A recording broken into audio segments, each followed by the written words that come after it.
Dad, Mom has someone else now. The sentence hit Daniel Harrison like a physical blow.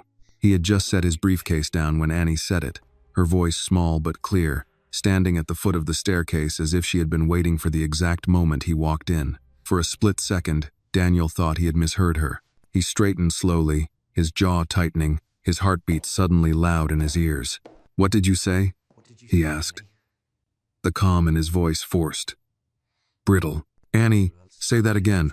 Annie hesitated. Her fingers twisted together, a habit she had when she was nervous. "Mom," she said, looking down, "has someone else. I saw him. Last night." Something inside Daniel snapped, not loudly, not yet, but decisively. Anger rose fast and hot, cutting through the fatigue of travel. He had sat across from hostile boards, faced down competitors, survived betrayals in business. But this was different. This was his home. "Where is she?" he asked, already knowing the answer. Annie flinched slightly at the sharpness in his tone. Daniel caught it immediately and crouched in front of her, forcing himself to slow down. "You didn't do anything wrong," he said, more firmly than gently. "I just need to understand. Did you hear them talking?" She nodded. "In your room. The light was on. That was enough." Daniel stood and turned toward the hallway. "Go to the living room," he told her. "Sit on the couch. Don't go upstairs yet." Annie obeyed without question. "Margaret," Daniel called out, his voice carrying through the house. "Come here, now." A moment later, Margaret appeared from the corridor, perfectly composed, her expression mildly annoyed rather than concerned. "You're home early," she said. "Is something wrong?" Daniel did not bother with pleasantries. "Did you bring someone into this house last night?" The question landed hard in the air between them. Margaret blinked once, then frowned. "What are you talking about?" "Don't insult me," Daniel snapped. "Answer the question." She glanced toward the living room, where Annie sat rigidly on the edge of the sofa, then back at Daniel. "This is inappropriate," Margaret said coolly. "If this is about something the child said," "The child," Daniel repeated sharply, "is my daughter, and she doesn't invent things like this." Margaret's lips pressed into a thin line. "Annie must have misunderstood," she said. "Children imagine things, especially children who come from unstable backgrounds." Daniel felt his hands curl into fists. "You will not speak about her like that." Margaret lifted her chin. "I didn't do anything wrong," she said. "I was on the phone. Perhaps she heard voices from the television. Or from outside. You know how suggestible she can be." "Suggestible?" Daniel stepped closer. "She described a man. In our bedroom." "Oh," Margaret laughed softly. A sound meant to diffuse, not convince. "Daniel, you've been traveling non-stop. You're tired. And Annie, she wants attention. This isn't the first time she's exaggerated something to feel important." The words struck deeper than Margaret seemed to realize. Daniel stared at her, searching her face for cracks. He found none, only control. The same control she used in public. The same careful presentation that had once impressed him. Now it made his skin crawl. Before he could respond, Margaret's phone rang. The sound was sharp in the silence. Too sharp. Margaret froze. It was only for a fraction of a second, but Daniel saw it. The flicker of surprise. The way her eyes dropped to the screen too quickly, then away. She didn't answer. The phone rang again. Daniel's suspicion hardened into something heavier. "Aren't you going to get that?" he asked. Margaret forced a smile. "It can wait." "It usually doesn't," Daniel said. "You never let calls go unanswered." She picked up the phone then, her hand slightly unsteady. "Hello?" she said, turning away, her voice dropping. "I told you not to call." She stopped. Daniel took one step forward. "Not to call who?" Margaret ended the call abruptly and slipped the phone into her pocket. "That was nothing," she said too quickly. "A wrong number." Daniel exhaled slowly through his nose. Years of experience had taught him when a negotiation was over. This was one of those moments. "Annie," he said without taking his eyes off Margaret, "come here." Annie rose from the couch and walked toward him, stopping at his side. Daniel placed a hand lightly on her shoulder, grounding both of them. Did you hear the phone ring last night too? He asked gently. Annie nodded. Yes. After they stopped talking, Margaret's composure finally cracked. This is absurd, she said sharply. You're interrogating a child based on nothing.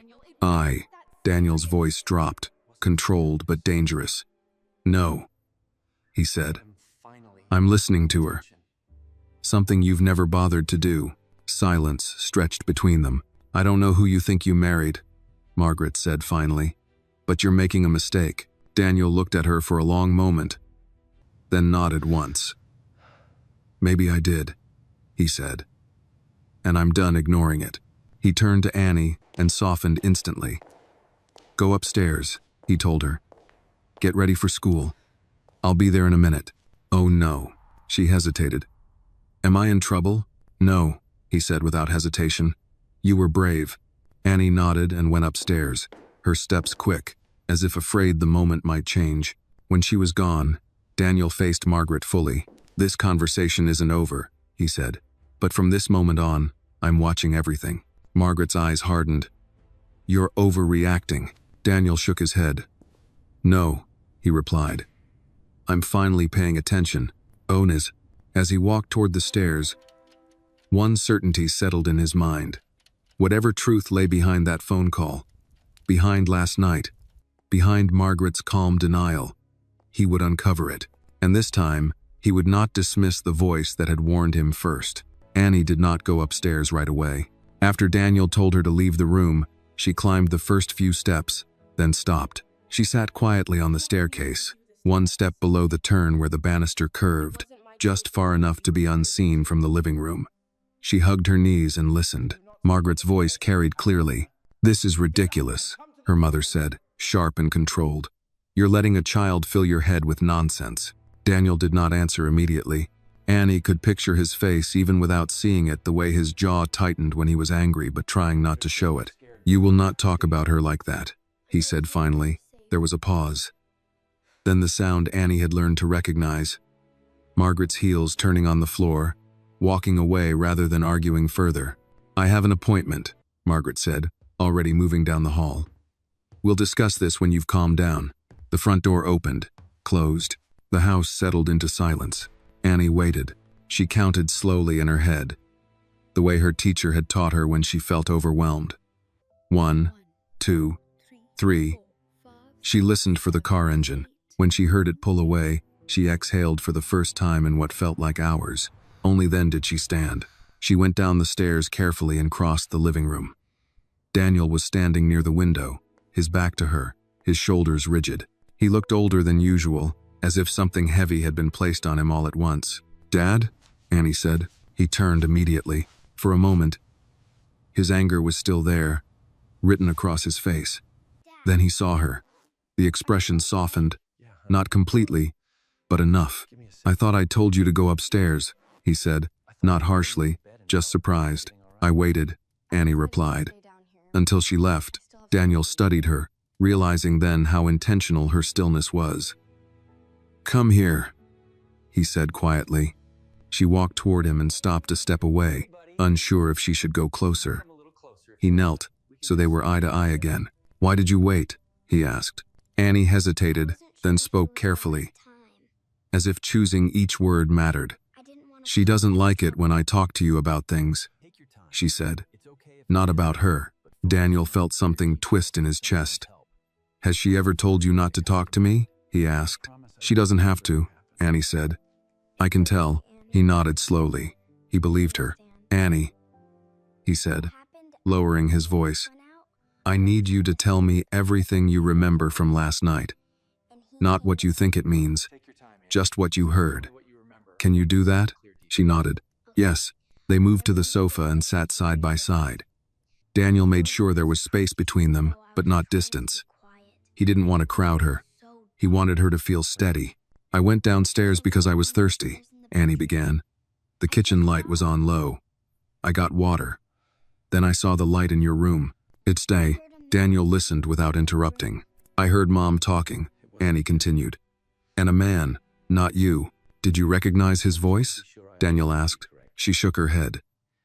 No, but he sounded comfortable. like he'd been there before. That detail landed heavily.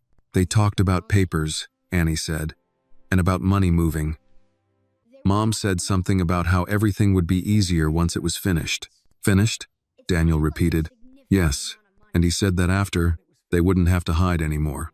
Daniel closed his eyes briefly. When he opened them, his gaze was steady again. You did the right thing by telling me, he said. I know this wasn't easy. Annie looked down at her hands. I didn't know if I should, she admitted. I was scared you'd be mad. Not at you, Daniel said immediately. Never at you. She glanced up at him then, searching his face. I don't want to go away, she said quietly. I don't want to go back. If this moment touched something in you, if you believe a child's voice deserves to be heard and protected, please take a second to like this video, share your thoughts in the comments where you are watching, and subscribe to the channel so these stories can keep reaching those who still believe in justice and quiet courage. Daniel felt the weight of that fear, even though she didn't say the words she meant. He placed a hand gently over hers. You're not going anywhere, he said firmly. No matter what happens between the adults in this house, you are staying with me. That's not a question. That's a promise. Annie nodded, but her grip tightened around his fingers. Did Mom see you? Daniel asked. No, Annie said. She didn't know I was there. And you didn't tell anyone else? He asked. No, just you. Daniel sat back slightly, processing. The pattern was beginning to take shape, not yet complete, but clear enough to demand attention. Annie, he said, from now on, if you hear adults talking about money, plans, or things that make you uncomfortable, you don't need to understand them. You just need to remember them, and you come to me. Can you do that? Yes, she said. And if anyone asks you questions about what you told me, he added, you don't answer alone. You say you want me there. With her of Tant, she nodded again, more confidently this time. There was a long pause between them, the kind that felt heavy but not frightening. Outside, the late afternoon sun cast long shadows across the room. I'm sorry, Annie said suddenly. Daniel frowned. For what? For making things bad, she said. Between you and Mom, he shook his head slowly. You didn't make anything bad, he said. You noticed something that already was. She absorbed that, turning it over in her mind. Can I go to my room now? She asked. Yes, he said gently. But don't lock your door. I'll come check on you later. She stood and took a few steps, then turned back. Dad? Yes? I'm glad you listened. So was he, though the thought carried more weight than she could know. Annie went upstairs then, this time without stopping. Daniel remained on the sofa, staring at the space where she had been sitting. His anger had settled into something colder, more precise. Margaret's denial replayed in his mind. The phone call. Annie's careful memory. None of it fit together by accident. He stood and walked toward his study.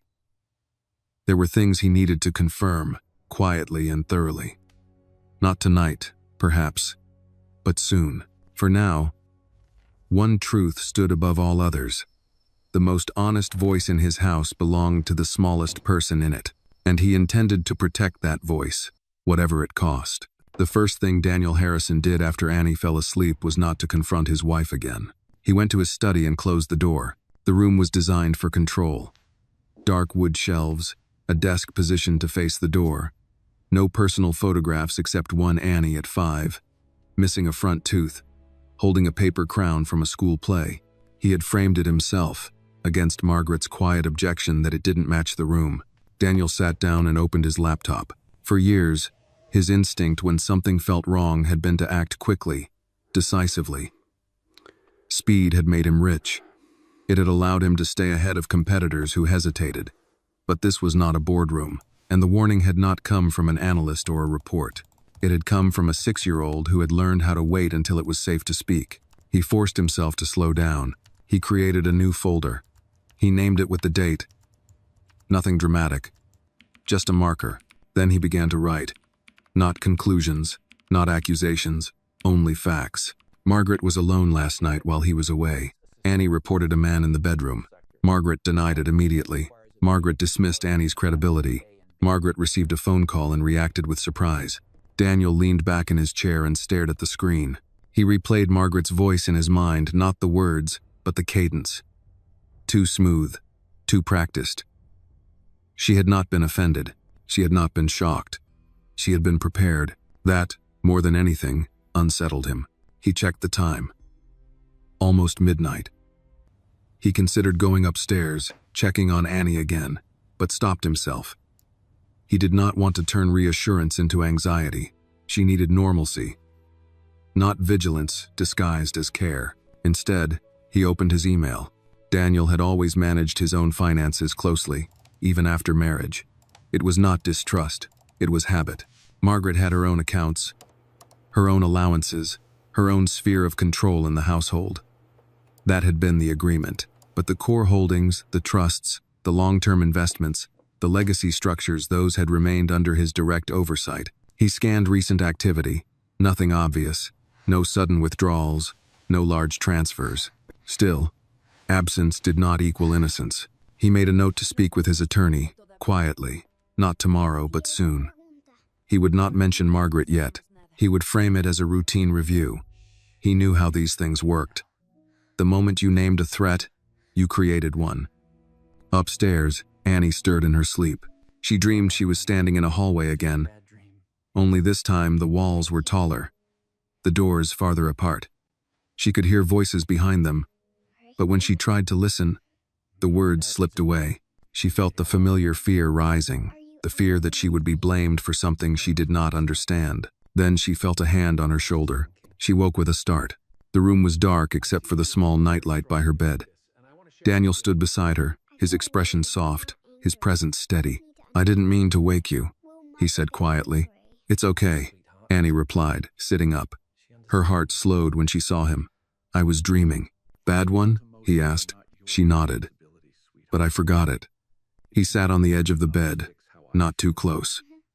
"That's all right," he said. "Some dreams aren't meant to stay." She studied his face. "Are you mad?" she asked. Daniel considered the question carefully. "I'm concerned," he said. "But not at you." She nodded, accepting the distinction even if she didn't fully understand it. "Can I ask you something?" she said. "Of course." "Is Mom going to be angry with me?" Annie asked. The question was not dramatic. It was practical. Children who had learned caution asked questions that way. Daniel felt a familiar ache, one he had ignored for too long. "No," he said firmly. "And if she is, that's not something you have to carry. Adults are responsible for their own feelings." Annie thought about that. "Okay," she said. He stood. "Get some rest. Tomorrow is a school day." She lay back down, clutching the edge of her blanket. "Dad?" "Yes?" "Thank you for listening." He smiled, small and genuine. "Thank you for trusting me." Downstairs, Margaret lay awake. She had returned late, her movements precise, her mind racing faster than she cared to admit. Daniel's reaction had not been what she expected. He had not yelled. He had not accused. He had not tried to prove her wrong. He had watched. That unsettled her more than anger ever could. Her phone buzzed softly on the nightstand. She reached for it, then stopped. Let it ring. Let it go to voicemail. The man on the other end had been careless earlier. Too eager. Too confident. She rolled onto her side and stared at the ceiling. The child was the problem. She had always known that. Annie did not belong in this house. Not truly. She was a complication, an unplanned variable in a carefully constructed life. Margaret had tolerated her because she had to, because appearances mattered, because Daniel had insisted. But now the child had spoken. Margaret closed her eyes and reminded herself of something she had learned long ago. Truth was not what was said. Truth was what could be proven. Down in his study, Daniel stared at the notes on his screen. He thought of the way Annie had waited on the stairs, the way she had watched the door before approaching him, the instinct of a child who knew when it was safe to speak and when it was not. That was not imagination. That was experience. He opened another document and began listing small things he had ignored over the years. Margaret's disinterest, the way she never attended Annie's school events, the way she spoke about the child when she thought he wasn't listening. He had told himself it was adjustment, that not everyone bonded the same way. That love took time. He understood now that some absences were choices. Daniel saved the file and shut the laptop. This was not about revenge. It was not about catching someone in a lie for the satisfaction of being right. It was about responsibility. About protecting the one person in the house who had no power except her voice, and he would not let that voice be dismissed again. He turned off the light and left the study. Upstairs, the house settled into silence once more. But it was no longer the silence of ignorance. It was the silence of things being noticed, of patterns beginning to form. By morning, nothing would look different from the outside, but the story inside the house had already shifted. Morning arrived without announcement. The house woke the way it always did, lights turning on automatically, the coffee machine humming to life, the faint sound of water moving through pipes. From the outside, nothing suggested that anything had shifted overnight. That was the danger of carefully ordered lives. They hid change well. Annie came downstairs dressed for school, her backpack hanging slightly crooked from one shoulder. She paused at the bottom step, listening. The kitchen light was on. She could hear dishes being set on the counter. Daniel stood by the window, already in his suit, his tie still loose at the collar. He looked over when he saw her. "Good morning," he said. "Good morning," Annie replied. Margaret was seated at the table, scrolling through her phone. She did not look up. "Sit," Margaret said, gesturing toward Annie's chair without meeting her eyes. "You'll be late." Annie hesitated, then did as she was told. Daniel watched the exchange carefully. He poured Annie a glass of milk and placed it in front of her, then set a plate of toast beside it. The movement was small, ordinary, but Annie noticed. She always noticed when he did things himself. Margaret set her phone down at last. "I have a lunch meeting," she said, her tone light, almost conversational. "I won't be home this afternoon." Daniel nodded. "I'll pick Annie up from school." Margaret's gaze flicked to him. "That's unnecessary. The driver. I'll pick her up," he repeated. For a moment, something tightened behind Margaret's eyes. Then she smiled. "Of course," she said, "if you insist." Annie ate quietly, her senses alert in a way she couldn't explain. The adults spoke in calm voices, but the calm felt deliberate, stretched thin over something sharp. She focused on her toast and counted her bites. When it was time to leave, Daniel took his keys from the counter. "Ready?" he asked Annie. She nodded and slid off her chair. Margaret stood as well. "Be good," she said to Annie, smoothing the front of the child's sweater with a quick, impersonal gesture. "Don't make trouble for your father."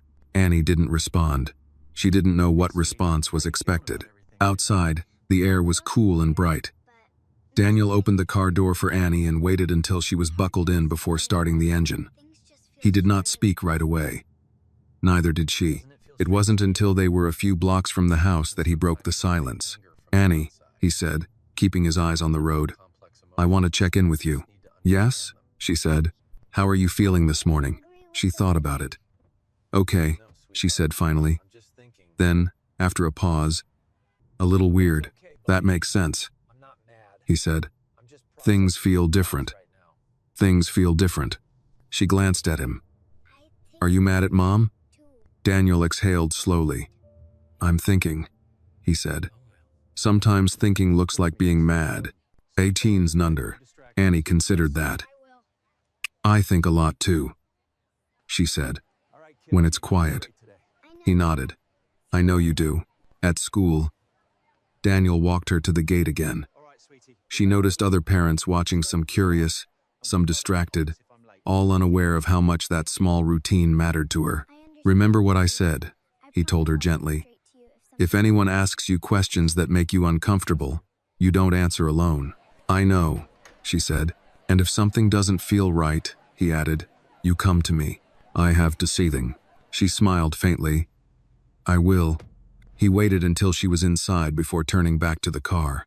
Instead of driving to his office, Daniel pulled over 2 blocks away and made a call. "I need a favor," he said when the line connected.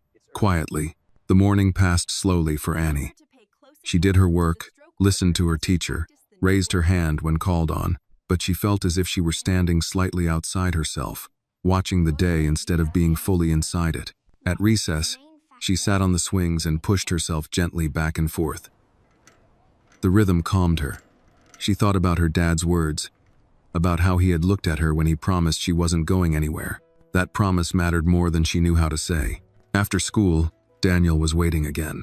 They drove home together, the car filled with the soft sound of classical music Daniel preferred when he needed to concentrate. Annie leaned her head against the window and watched the world slide by. At home, Margaret's car was gone. "That means it's just us," Daniel said lightly as they walked inside. Annie nodded. The house felt different without Margaret's presence, not warmer. Exactly, but less tight.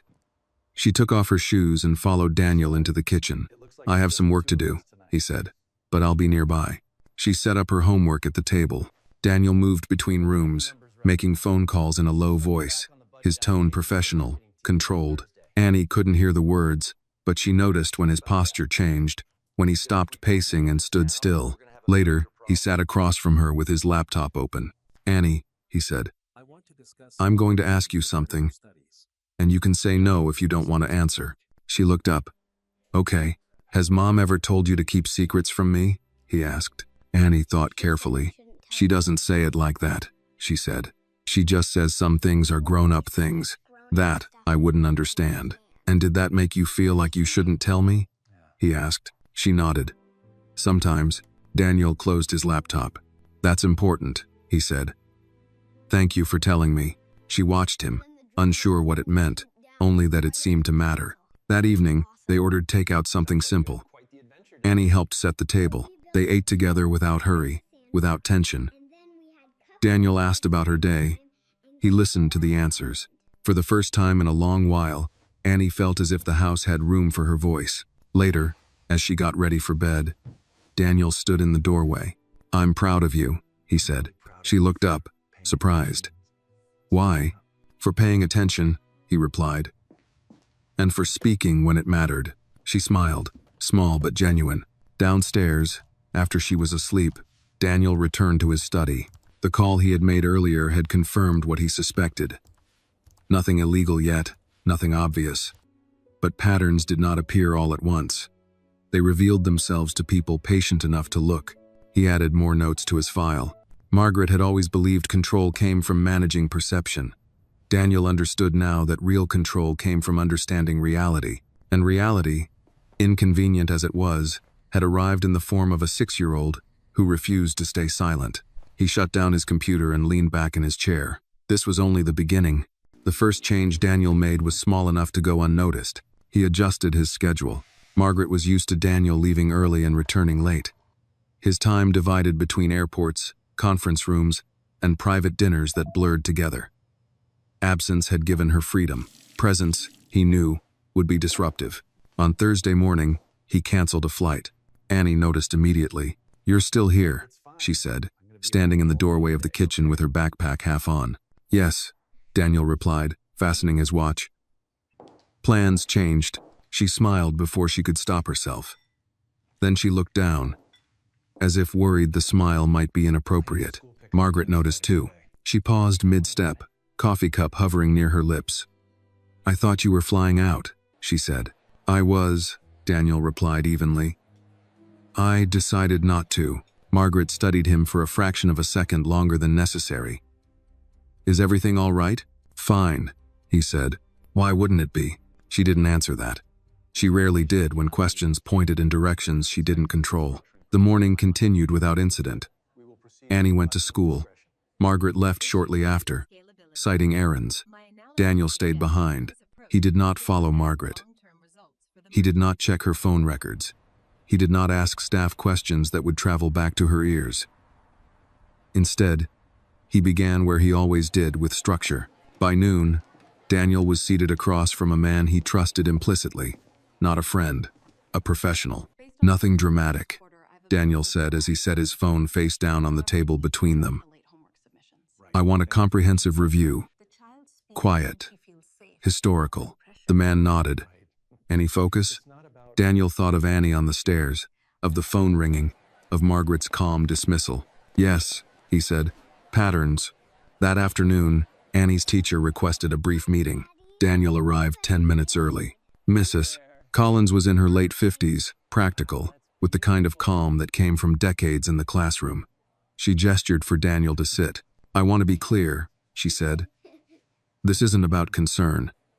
Annie is doing well academically. She's thoughtful, observant. Daniel listened. She's quiet, Mrs. Collins continued, but not withdrawn. There's a difference. I agree, Daniel said. She's also careful, the teacher added. Some children speak because they want to be heard. Annie speaks when she believes it matters. Daniel felt something tighten in his chest. Has she said anything concerning? He asked. No, Mrs. Collins said, but she watches adults closely. That's usually learned. Daniel nodded once. Thank you for telling me. When Annie came out of school and saw him waiting, she broke into a run. You came again, she said, breathless. I did, he replied. Thought we'd stop for ice cream. Her eyes widened. On a school day, especially on a school day. They sat outside a small shop Daniel hadn't visited in years. Annie ordered vanilla. Daniel ordered nothing. As she ate, she asked casually, Are you working a lot? Yes, he said. But I'm also paying attention. She thought about that. To what? To things I should have noticed earlier. She nodded, satisfied with the answer. That evening, Margaret returned later than usual. She walked into the living room and found Daniel seated with a folder open in front of him. Annie was upstairs. You look busy, Margaret said. I am, Daniel replied. Is this about last night? She asked, her tone carefully neutral. Because we've already established. Sit down, Daniel said. She paused, then complied. I spoke with Annie's teacher today, he said. Margaret's eyes narrowed slightly. Why? I wanted to understand how she's doing, Daniel replied. In general, Margaret crossed her legs. And? She's observant, Daniel said. Careful with words. Margaret smiled thinly. You're reading into this. Daniel leaned forward. I don't read into things. I read patterns. She laughed softly. This obsession is new. No, he said. My willingness to name it is. There was a long pause. You're letting a child influence you, Margaret said finally. That's not rational. Daniel met her gaze. Ignoring a child is how people justify harm. Over. Margaret stood. I'm done with this conversation. Not yet, Daniel said calmly. I want you to understand something. She stopped. I'm not accusing you, he continued. I'm observing. And from now on, I will continue to observe. Her voice sharpened. Are you threatening me? No, Daniel replied. I'm informing you. Upstairs, Annie sat on her bed with a book open on her lap, though she wasn't reading. She could hear voices below low, controlled. She couldn't make out the words, but she recognized the rhythm. Adults speaking carefully. She hugged her pillow and waited. Later, Daniel knocked softly on her door. Can I come in? He asked. Yes, she replied. He sat beside her. How are you feeling tonight? She shrugged. Okay, he nodded. That's allowed. She hesitated. Mom seems mad. Daniel chose his words. Sometimes people are uncomfortable when things change. Is it my fault? Annie asked quietly. No, he said immediately. Change was already there. You just noticed it. She absorbed that. Annie, he said. If I ever ask you to talk to someone about what you heard or saw, it will be with me there. You won't be alone. She nodded. Okay. He stood. Good night. Good night, Dad. Downstairs, Margaret stood at the window, phone pressed to her ear. You said you would be careful, she hissed. Daniel, passing the hallway, heard only the tone, not the words. That was enough. He returned to his study and added one more note to his file. Margaret is reacting to observation, not accusation. He closed the folder. The house slept, but the distance between truth and denial was shrinking. Margaret did not sleep. She lay on her side with her back to Daniel's empty space, staring at the dark outline of the ceiling fan as it moved slowly above her. Every sound in the house felt amplified: the soft tick of the clock, the distant hum of the refrigerator, the muted vibration of a phone she refused to check. Observation. That was the word Daniel had used. She understood what it meant. In her world, observation was never passive. It was the first step before action. By morning, she had decided on her own response. Downstairs, Annie sat at the kitchen table, finishing her cereal. Daniel stood at the counter, reading messages on his phone. his expression neutral. Margaret entered dressed for the day, composed, controlled, her movements precise. "Good morning," she said, her tone almost warm. Annie looked up, surprised. "Good morning," she replied. Margaret smiled and reached for a mug. "I didn't sleep well," she said lightly. "I suppose stress does that." Daniel glanced at her but said nothing. Margaret turned to Annie. "I thought we might spend some time together later," she said. "Just the two of us. Would you like that?" The question hung in the air. Annie hesitated. She looked at Daniel instinctively. Not for permission, but for safety. "That depends," Daniel said calmly. "On what you mean." Margaret's smile tightened. "I mean lunch, shopping, normal things." "Annie has school," Daniel replied, "and plans afterward." Margaret set her mug down carefully. "You're controlling her schedule now?" "I'm protecting her routine," he said. "There's a difference." Annie finished her cereal and stood, grateful for the excuse to move away from the table. She took her bowl to the sink and waited quietly. Margaret watched her go, then turned back to Daniel. "You're turning this into something it doesn't need to be." "No," Daniel said. "I'm preventing it from becoming something it shouldn't." Reddiday. The driver arrived. Annie grabbed her backpack. Daniel walked her to the door. "I'll see you after school," he said. She nodded. "Okay." As she left, Margaret called after her, "Be good." The words landed strangely, as if they were meant to be overheard. When the door closed, Margaret exhaled sharply. "You're undermining me." Daniel met her gaze. "I'm responding to behavior. You're letting a child dictate your marriage," she said. Daniel's voice was even. "No, I'm letting a child's honesty inform my awareness." Margaret shook her head. "You're overreacting. And when this passes, you'll regret how you handled it." Daniel stepped back. "If it passes," he said, "it will be because it was addressed, not ignored." He picked up his coat. "I'll be home early," he added. Margaret watched him leave, her jaw clenched. At school, Annie's day felt longer than usual. She followed instructions, completed her work, raised her hand when called on, but her attention drifted. She thought about Margaret's smile that morning, about the way it had appeared suddenly, like a costume put on in a hurry. At recess, she sat on the bench again. Mrs. Collins walked by and paused. "You all right today?"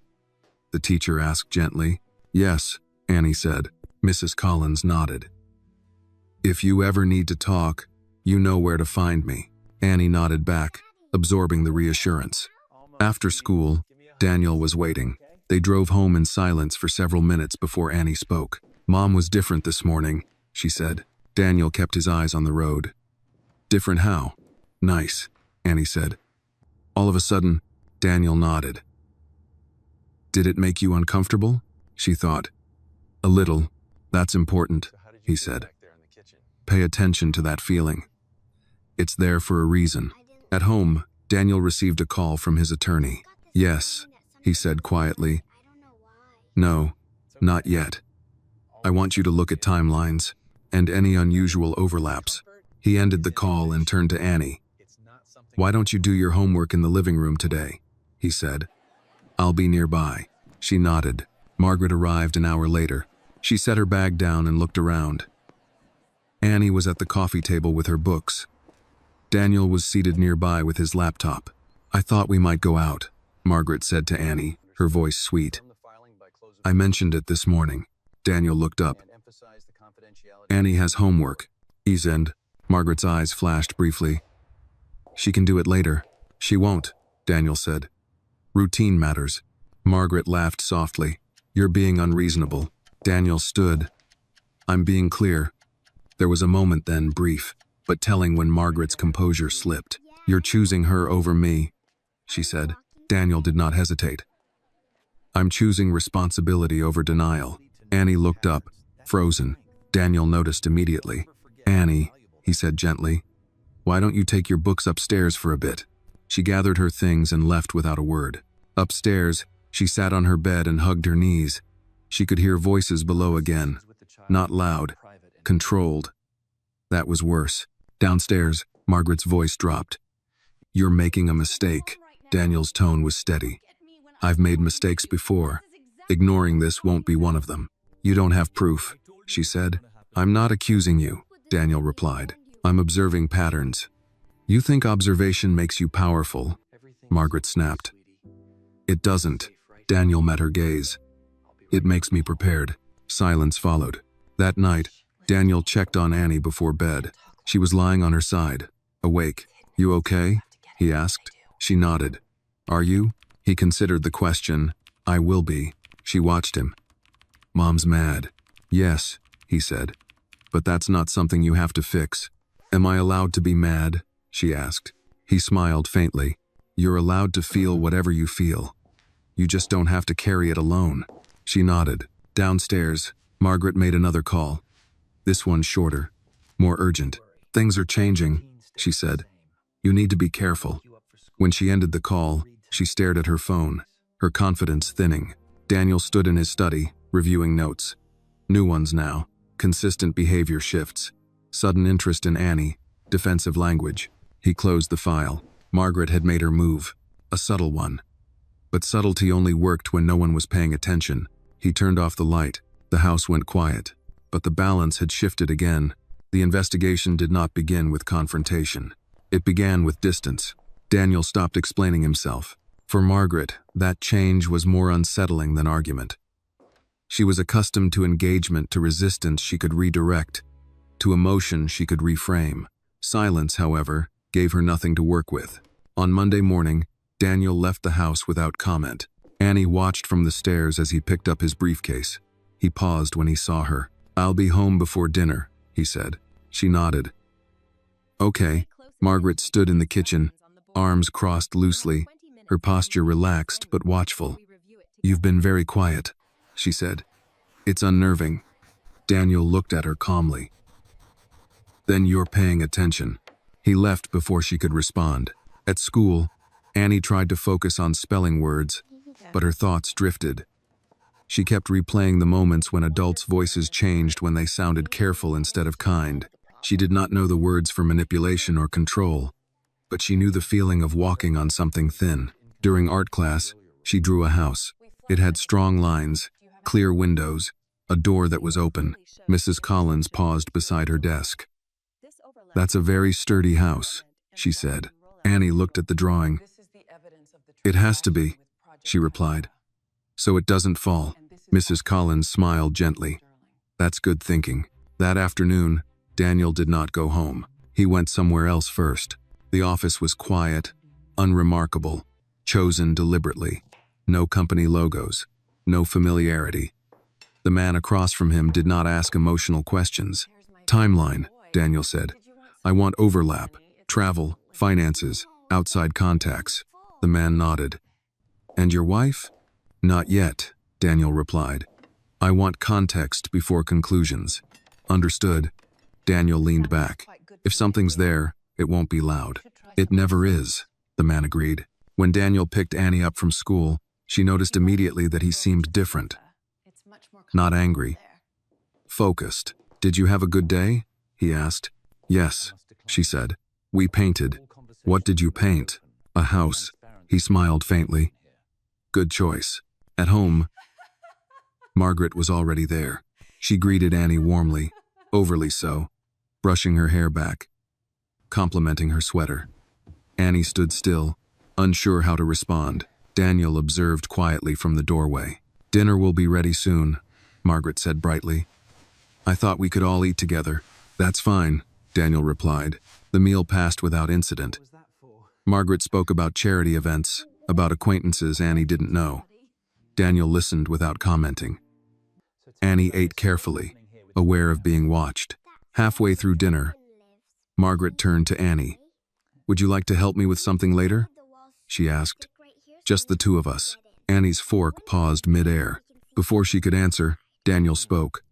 Annie already has plans. Margaret's smile faltered. Since when? Since now, Daniel said evenly. Annie looked down, relief and guilt mixing uncomfortably.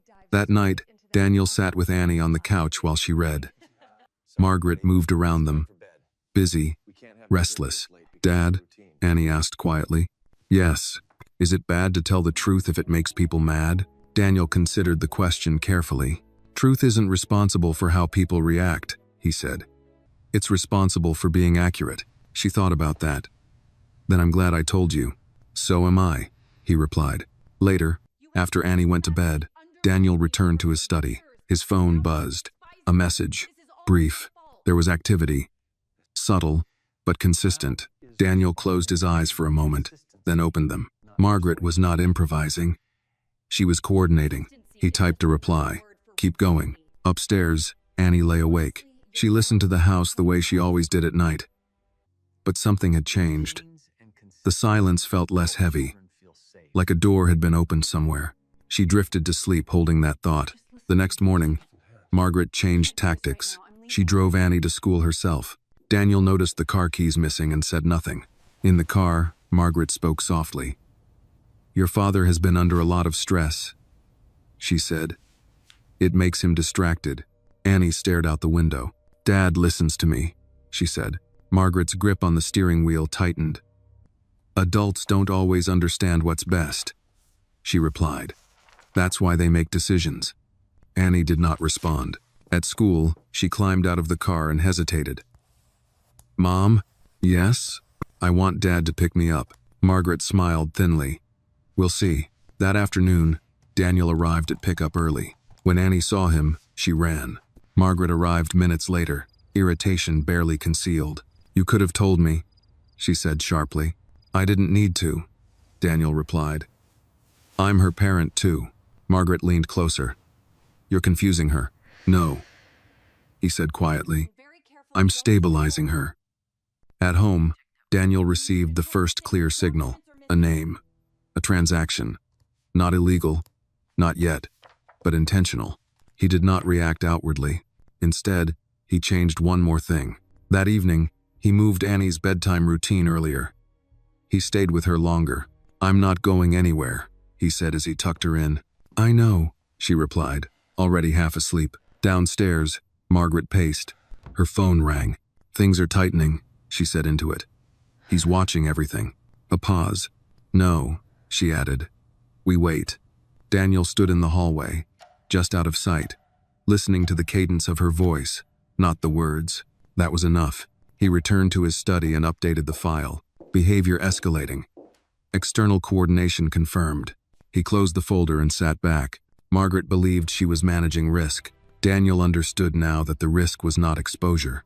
It was time, and the smallest person in the house had already done the hardest part.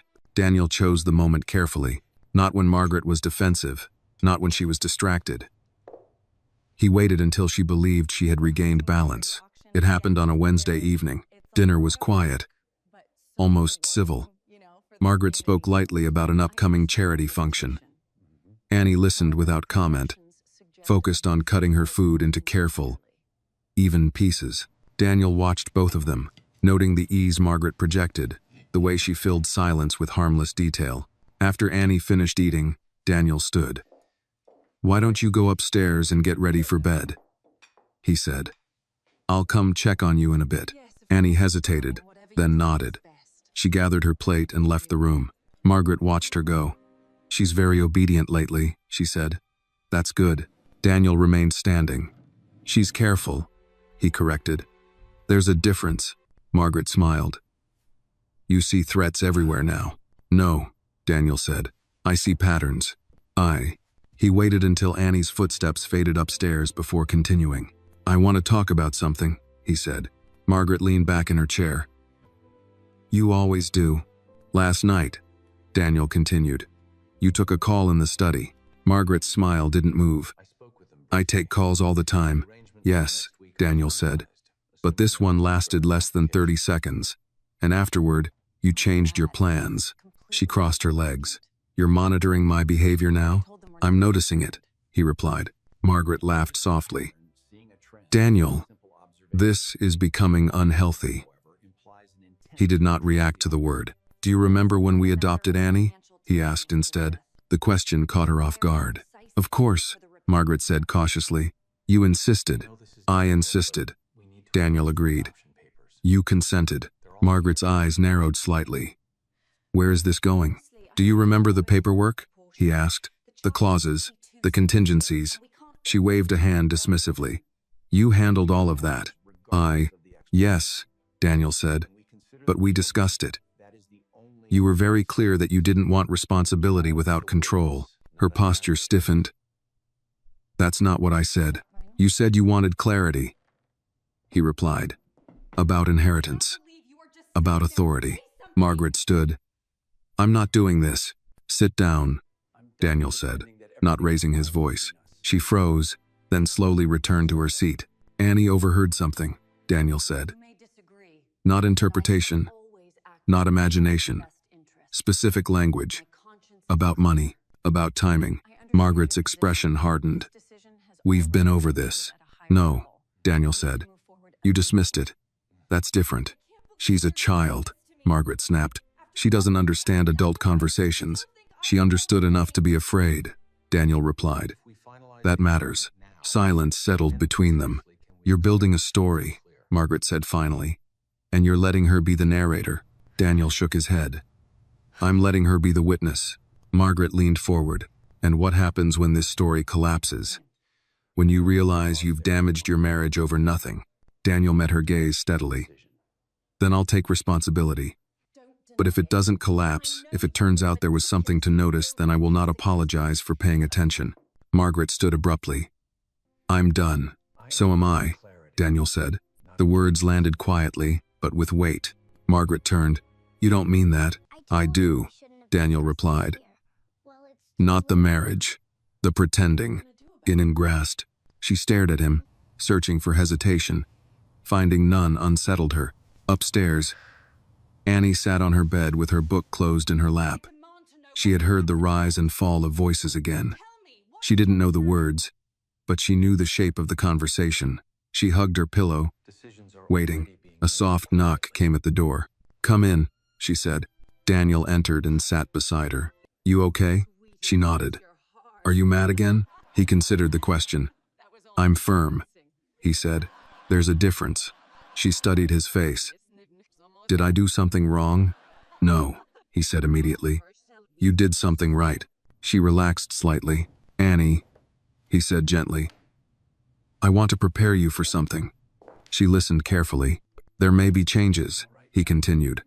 Not scary ones, but different. Like what? She asked. Like routines, he said. Like who picks you up? Like where I spend my time. She nodded.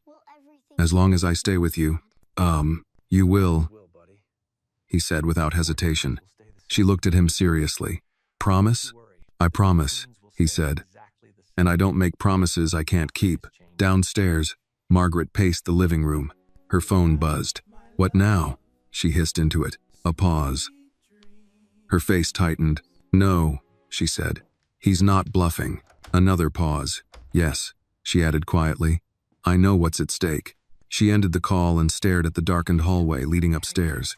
The child had shifted something fundamental. Not by accusing, by noticing.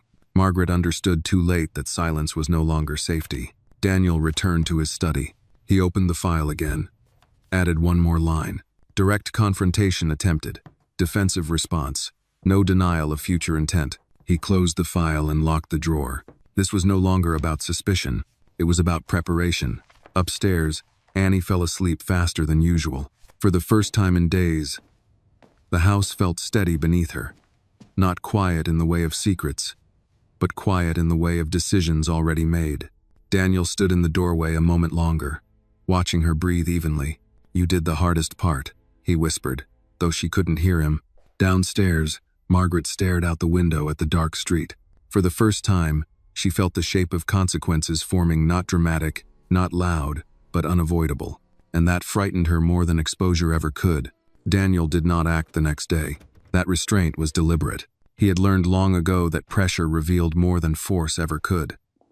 People who believed they were being watched changed their behavior. People who believed they were safe revealed their intentions. Margaret believed she was still negotiating. Thursday morning unfolded with artificial calm. Annie ate breakfast quietly. Margaret spoke politely. Daniel listened without comment. From the outside, it looked like a family regaining balance. From the inside, everything was being measured.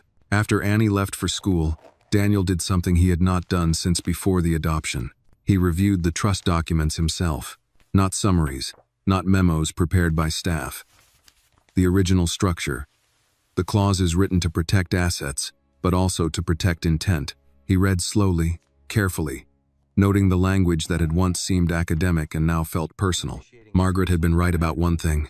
Control was embedded in paperwork. He made notes in the margins, not changes, observations. At noon, he received a call. "There's movement," the investigator said. "Not large, designed not to be." "Names?" Daniel asked. "One company, recently activated, clean shell. Ownership layered." Daniel closed his eyes briefly. "Timing? Activation began 3 weeks ago, accelerated after your last overseas trip. Ideas." That aligned precisely with Annie's timeline. "Keep watching," Daniel said. "No disruption." That afternoon, Annie's teacher called again. This time, Daniel answered immediately. "She's fine," Mrs. Collins said. "But something changed today." Daniel listened. "She asked if rules could change without warning." The teacher continued. "That's not a complaint. It's curiosity. I told her rules are supposed to protect people, not confuse them." Daniel nodded, though she couldn't see it. "Thank you for telling me." When Annie came home, Daniel was waiting. She dropped her backpack and looked at him carefully. "Did something happen?" He smiled faintly. "What makes you ask that?" "You're home early," she said. "That's true," he admitted. "Come sit." They sat at the kitchen table. Daniel poured her juice and waited until she took a sip. "Annie," he said gently, "if someone asked you to choose between adults, how would that make you feel?" She frowned. "I don't like choosing," she said. "It feels like someone always loses." "That's very wise," he replied. "Why are you asking?" she said. "Because sometimes adults forget that children aren't supposed to carry those decisions," he said. "And I want you to know you never have to." She studied him. "Even if someone tells me I should? Especially then," he said. She nodded, absorbing the certainty in his voice. That evening, Margaret returned in an unusually pleasant mood. She complimented Annie's homework. She praised the housekeeper. She asked Daniel about his day with a tone that suggested cooperation. Daniel noted everything. After dinner, Margaret suggested a family outing for the weekend. A public appearance. A familiar strategy. "We'll see," Daniel said. Margaret smiled. "You've been saying that a lot." "Yes," he replied, "because it's accurate." Later, when Annie was in bed, Margaret approached Daniel in the living room. "I don't know what you think you're doing," she said quietly. "But this tension isn't good for her." Daniel looked at her. "Agreed. So let's end it," Margaret said. "Whatever this is." Daniel nodded once. "We will." Margaret mistook the nod for concession. Relief flickered across her face. That night, Daniel made a call he had been postponing. "I'm ready," he said. "Begin formal preparation." Quietly, the response was immediate. "Understood." Upstairs, Annie dreamed of standing in a wide-open room with clear windows. No voices behind doors. No shadows moving unexpectedly. She slept deeply. Friday arrived with rain. Daniel drove Annie to school again. As she climbed out of the car, she paused. "Dad?" "Yes." "Are you sure everything will be okay?" He met her gaze. "Not everything," he said honestly. "But you will be." She nodded and walked inside. That afternoon, Daniel received confirmation. The shell company had attempted to move funds again. Small amounts, carefully timed. Enough. Daniel did not stop it. He let it happen, because now it was documented. At home, Margaret paced. She sensed the shift, the quiet tightening of something she could no longer see clearly. Her phone buzzed. She answered. "You said it was safe," she hissed. A pause. "No," she said. "He knows something." Another pause. "We don't rush," she said finally. "We wait." She hung up and stared at the door. Daniel stood in the hallway, just out of sight. He did not feel triumph. He felt clarity. That evening, he sat with Annie on the couch. "Tomorrow," he said, "we're going to spend the day together." Her face brightened. "Just us?" "Yes," he said. "Just us."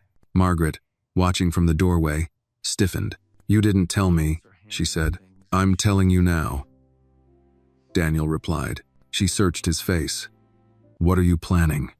Daniel stood. Stability. That night, as Annie slept, Daniel placed a folder into his briefcase. It was thick now, complete enough. The system he trusted was slow, impersonal, unimpressed by emotion, but once engaged, it was relentless. He looked once more at Annie's door before turning out the light. This ends, he said softly, not as a threat, but as a decision. The storm outside passed quietly. Inside the house, something far more permanent had begun. Saturday morning arrived quietly, as if the house itself were holding its breath. Daniel woke before dawn. He did not check his phone right away. Instead, he stood by the kitchen window with a cup of coffee, watching the sky shift from dark to gray. For years, mornings like this had meant flights, agendas, negotiations. Today, it meant something else entirely. Annie came downstairs an hour later, rubbing sleep from her eyes. "You're up early," she said. "So are you," Daniel replied. "Did you sleep well?" She nodded. "I dreamed about a park, with big trees." He smiled faintly. "That sounds like a good dream." Margaret appeared moments later, dressed as if for an appointment, not a weekend. She looked from Daniel to Annie. "I thought we were going out today," she said. "We are," Daniel replied. "Annie and I." Margaret's jaw tightened. "You're excluding me." "No," Daniel said calmly. "I'm prioritizing her." "Where?" Annie stood very still, sensing the tension but not understanding its shape. "Get your jacket," Daniel said to her gently. "We'll stop for breakfast on the way." Annie nodded and hurried upstairs. Margaret waited until she was gone. "You're doing this deliberately," she said. "Yes," Daniel replied. "And transparently, you're making me the enemy," Margaret said. Daniel shook his head. "Your choices did that. I'm just responding." He picked up his keys. "We'll be back later," he added. The car ride was quiet at first. Rain streaked the windows lightly, blurring the city into soft shapes. Daniel drove without hurry. "Where are we going?" Annie asked. "Somewhere simple," he said. "Somewhere we can talk without listening for footsteps." They stopped at a small diner Daniel remembered from years ago. Nothing fancy, just clean tables, warm food, familiar faces. Annie slid into the booth and looked around. "This place smells nice," she said. "Coffee and pancakes," Daniel replied. "That's how you know it's honest." She laughed softly. As they ate, Daniel watched Annie carefully. She ate slowly, methodically, as if savoring the normalcy. "Annie," he said, after a while, "do you know what happens when adults break rules?" She thought about it. "They get in trouble?" "Sometimes," he said. "More often, they try to convince others the rules don't matter." She nodded. "Like when kids say it wasn't on purpose." "Yes," Daniel said. "Exactly like that." "Is Mom breaking rules?" Annie asked. Not accusatory, just curious. Daniel chose his words with care. "I'm learning that some adults confuse what they want with what's allowed," he said. "And when that happens, other people can get hurt." "Am I hurt?" she asked quietly. Daniel met her gaze. "Not if I can help it." After breakfast, they went to the park Annie had dreamed about without knowing it. Tall trees, wet leaves, the quiet sound of water moving somewhere nearby. They sat on a bench. "Dad," Annie said, swinging her legs, "are things going to change a lot?" "Yes," he said honestly. She considered that. "I don't like big changes." "I know," he said. "Most people don't. But sometimes change is how we stop worse things from happening." She nodded slowly. "As long as you're there, I will be," he said. "That's not changing." At home, Margaret paced. She called once, then twice. Each call shorter than the last. "This is slipping," she said into the phone. "He's isolating her." A pause. "No," she said sharply. "That's not what isolation looks like. He's making himself the center." Another pause. "I know," she said. "I'm being careful." She ended the call and stared at the staircase. By late afternoon, Daniel and Annie returned.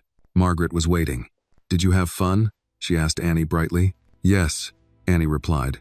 "That's good," Margaret said, then turned to Daniel. "We need to talk. Everyone." "We will," Daniel said. Soon. When? Margaret pressed. When it's productive, he replied. That night, Daniel received confirmation of what he had already suspected. The funds moved that afternoon had triggered an internal alert, not because of size, but because of pattern. His attorney's message was brief. We have enough to proceed. Daniel closed his eyes for a moment, not in relief, but in resolve. Upstairs, Annie brushed her teeth and climbed into bed. Daniel sat with her until she was ready to sleep. Dad, she said softly. Are you sad? He considered the question. I'm focused, he said. Sadness can wait. She reached out and held his hand. I don't want you to be sad. He squeezed her fingers gently. Neither do I. That's why I'm doing this. Downstairs, Margaret watched the light under Annie's door go dark. She felt something she had not anticipated. Fear, not of Daniel's anger, of his patience. She understood now that whatever he was building, it was not impulsive. It was structured, documented, unemotional. That was dangerous. Daniel returned to his study and opened the folder one final time. He did not add notes. He simply reviewed. Then he closed it, locked the drawer, and stood.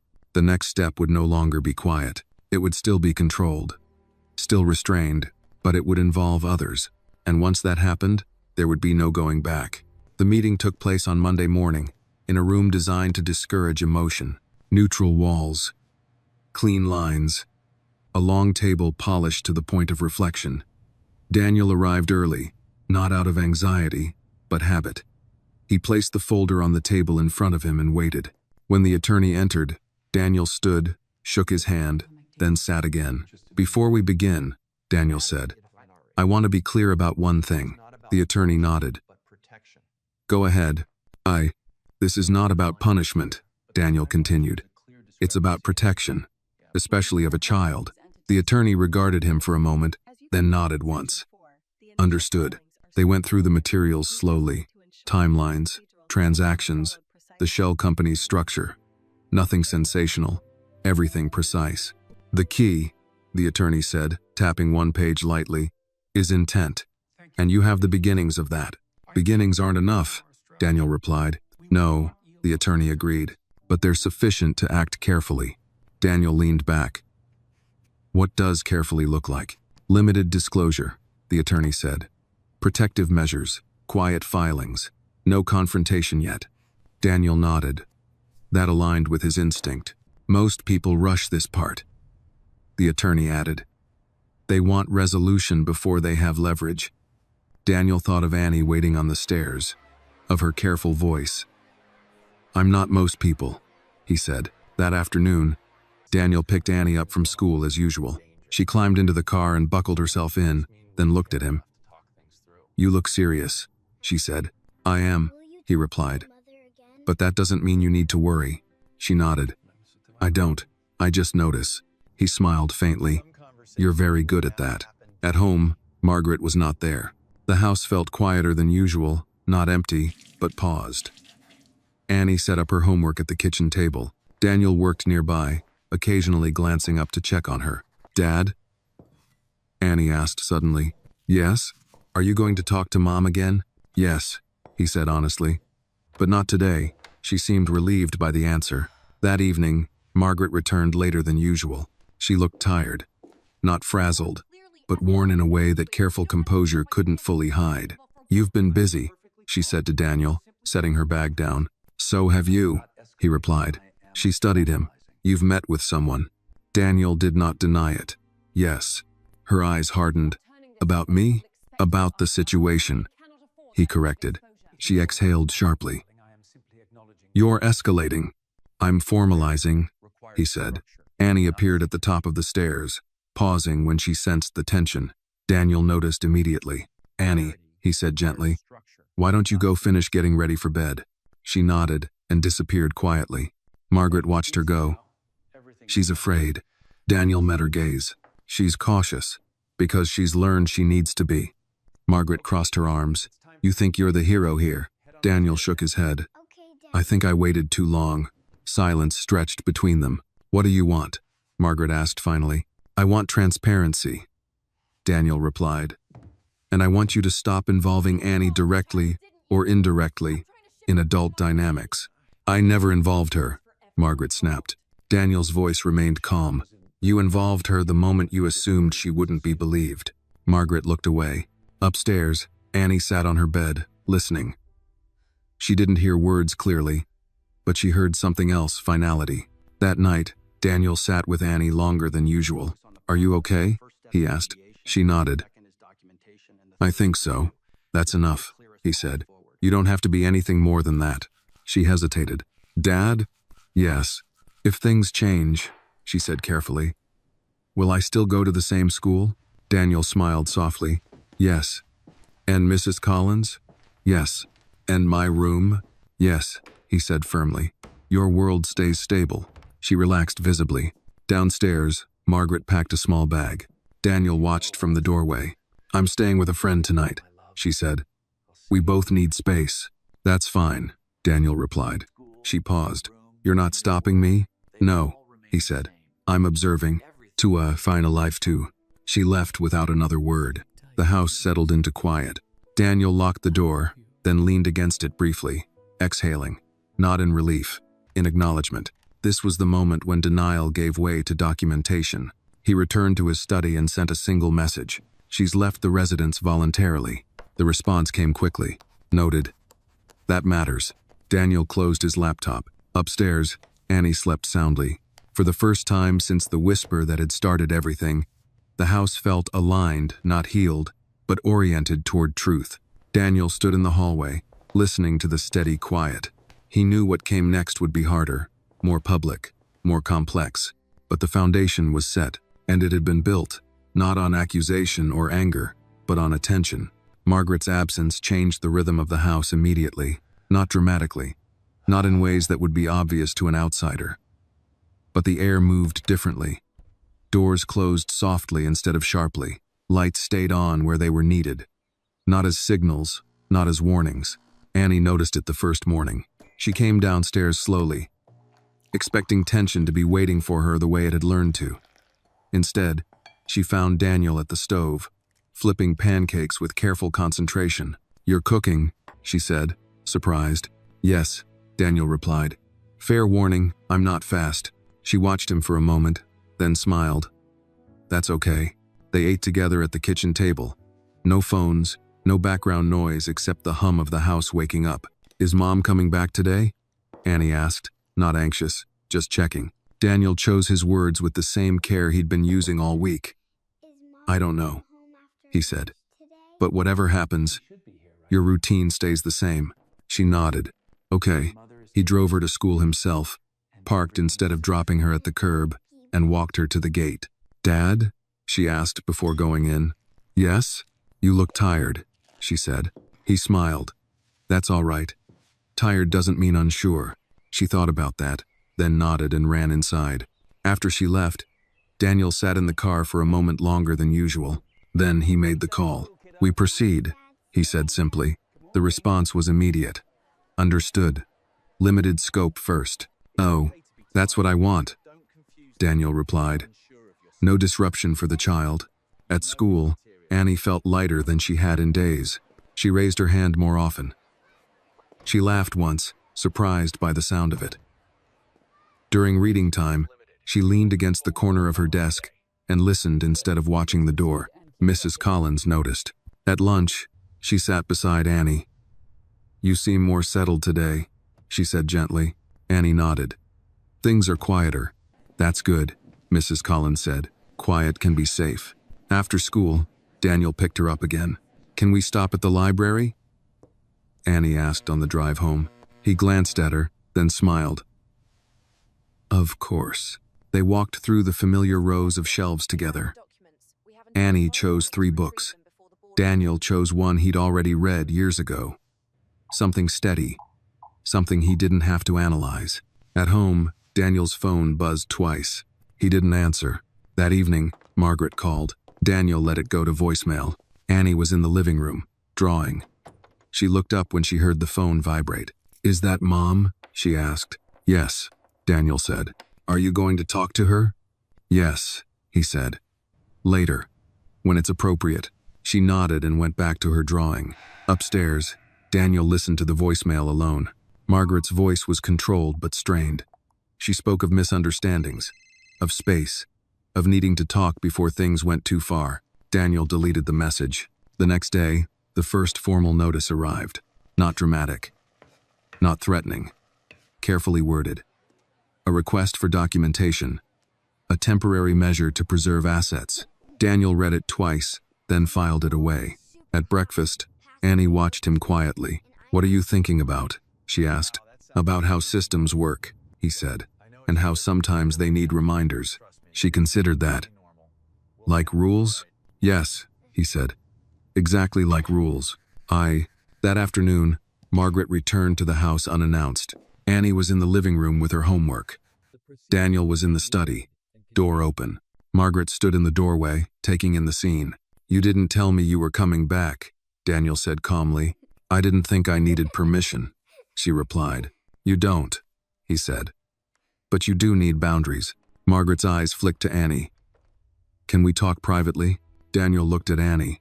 "Why don't you take your things upstairs?" he said gently. "I'll come check on you." Annie gathered her books and left without protest. When she was gone, Margaret's composure slipped. "You've involved lawyers," she said. "Yes," Daniel replied, "to protect process." "You're treating me like a threat," she said. "I'm treating the situation with seriousness," he said. "There's a difference." "You're overreacting," Margaret snapped. "Nothing has happened." Daniel met her gaze steadily. "Something was happening. You assumed it wouldn't be noticed." Silence. "You don't have proof," she said again. "I have patterns," he replied. "And intent is forming." Margaret laughed sharply. "You think this will end well?" Daniel answered without hesitation. "For Annie, yes." Margaret stiffened. "You've turned her against me." "No," Daniel said. "I stopped letting her be ignored." Margaret looked away. Upstairs, Annie sat on her bed, listening to the cadence of voices. She didn't feel afraid this time. She felt removed. Like the conversation belonged to a world she was no longer responsible for holding together. Daniel came upstairs later and knocked. "Can I come in?" he asked. "Yes," Annie replied. He sat beside her. "You okay?" She nodded. "I think so." "That's enough," he said. She looked at him seriously. "Dad?" "Yes?" "Is Mom mad because of me?" Daniel shook his head. "No," he said firmly. "She's upset because she lost control of something she assumed was invisible." Annie frowned slightly. "What was invisible?" "Your voice," he said. She thought about that, then smiled faintly. Downstairs, Margaret gathered her things again. "This isn't over," she said at the door. Daniel nodded. "No," he said. "But it's no longer hidden." She left. The house settled into silence once more. Not the silence of tension, the silence of clarity. Daniel stood at the bottom of the stairs and listened for Annie's breathing. Steady, even. He returned to his study and opened the folder again. He added one final note. Protective measures initiated. Child stability maintained. Then, he closed it. The hardest part, he knew, was still ahead. But the direction was set, and for the first time, the house felt like it was facing forward. The first letter arrived on a Tuesday. It was not addressed to Daniel alone. It was addressed to the household. Daniel found it on the entry table when he returned from dropping Annie at school. The envelope was plain. The return address professional. Neutral. He did not open it immediately. He carried it into the study, closed the door, and sat down before breaking the seal. Inside was exactly what he expected. A formal notice, polite language, precise requests, no accusations, just process. Daniel read it twice, then placed it face down on the desk. This was the point of no return, not because of drama, but because the system had now acknowledged movement. Quiet movement, but official. He picked up his phone and sent one message. Received. Proceed as planned. The reply came within seconds. Understood. At school, Annie felt the shift without knowing why. The day was ordinary math, reading, a short quiz she finished early. But something in her felt steadier, as if a weight she had never named had been set down without announcement. During lunch, she sat with two girls from her class. They talked about a project, about crayons, about whose turn it was to bring snacks next week. Annie listened more than she spoke. But when she did speak, her voice didn't hesitate. Mrs. Collins noticed. After school, Daniel picked her up as usual. "You're smiling," he said, as she climbed into the car. "So are you," Annie replied. He paused, then smiled genuinely. "You're right." They drove home in silence that felt comfortable, not cautious. At the house, Daniel set his briefcase down and checked the mailbox. Another envelope. Same return address, different department. He exhaled slowly. Annie watched him from the living room. "Is something wrong?" she asked. "No," he said. "Something's moving." She nodded. "Moving can be good." "Yes," he agreed. "It can." With problem détachement. That evening, Margaret called again. This time, Daniel answered. "Yes," he said calmly. There was a pause on the other end. Then Margaret's voice, measured but tight. "You didn't tell me this was happening," she said. "I didn't need to," Daniel replied. "The process speaks for itself. You involved outside parties," she said. "That was unnecessary." "It was inevitable," he said. "You're humiliating me," she snapped. Daniel did not raise his voice. "I'm documenting," he said. "The difference matters." Silence followed. "What do you want?" Margaret asked. Daniel thought of Annie sitting at the table, drawing quietly, humming under her breath. "I want this handled without damage to her," he said. "Everything else is secondary." "You're using her," Margaret accused. Daniel's tone sharpened slightly. Not in anger, but in clarity. "I'm protecting her. You underestimated her." "That's not the same thing," Margaret exhaled sharply. "This won't end the way you think. We're considerate," Daniel replied evenly. "It will end the way the facts lead." He ended the call. Annie looked up. "Was that Mom?" "Yes," he said. "Is she coming back?" Annie asked. Daniel considered the question carefully. "I don't know," he said. "But whatever happens, you won't be asked to manage it." She nodded. "Okay." That night, Daniel sat alone in his study and reviewed the documents again, not to reassure himself, to prepare. He noted how carefully the language avoided judgment, how it relied on consistency, not emotion. How the system, once engaged, moved slowly but decisively. He trusted that pace. Upstairs, Annie lay awake for a while, listening. She heard Daniel's footsteps occasionally, the soft sound of paper moving. Then quiet. She didn't feel the need to wait by the door anymore. That realization surprised her. The next morning, Margaret arrived unexpectedly. Annie was at the kitchen table, finishing breakfast. Daniel was standing nearby, reading something on his phone. Margaret stopped short when she saw them. "You didn't tell me you'd be here," she said to Daniel. "I live here," he replied calmly. Margaret turned to Annie.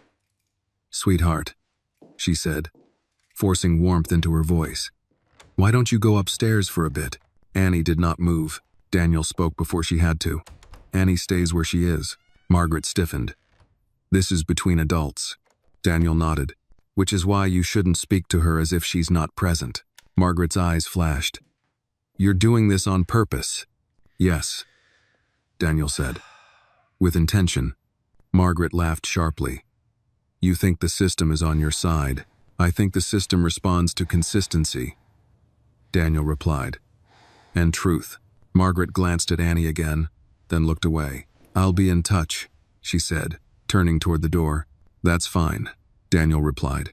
She left without another word. Annie exhaled slowly. "You okay?" Daniel asked. She nodded.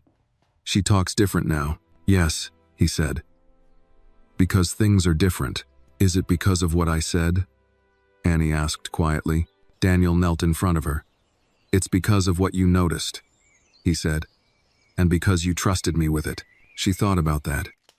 "I'm glad I told you," she said. "So am I," he replied. That afternoon, Daniel met with his attorney again. "The response is predictable," the attorney said. "Denial, delay, narrative shifting." Daniel nodded. "And next?" "We continue," the attorney said. "Carefully. We protect the child's environment. We document everything." Daniel leaned back. "No spectacle." "None," the attorney agreed. "Just structure." At home, Annie worked on a school project at the dining table. She drew another house. This one had a fence. Not tall, just enough to mark space. Daniel watched her for a moment, then returned to his notes. That evening, as he tucked her in, Annie asked, "Dad?" "Yes. Are you scared?" Daniel considered the question honestly.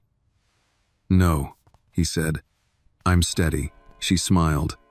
"I like that better." After she fell asleep, Daniel stood in the hallway and listened to the quiet. The house no longer felt like a place that needed watching. It felt like a place that was being reclaimed. Behind the scenes, the system continued to move slowly, precisely, without concern for excuses or charm. And for the first time since this began, Daniel knew something with certainty. This was no longer about uncovering the truth. It was about ensuring it could no longer be ignored. The first interview request arrived quietly, delivered as an email with no urgency markers and no assumptions. Daniel read it at his desk early that morning, before Annie woke up. The language was neutral, procedural, almost polite. A request for clarification, a timeline confirmation. Nothing more. This was how real scrutiny began. He forwarded it to his attorney with a single line, "Acknowledged. No objections." The reply came minutes later. "Good. We proceed exactly as planned." Downstairs, Annie padded into the kitchen in socks that didn't quite match.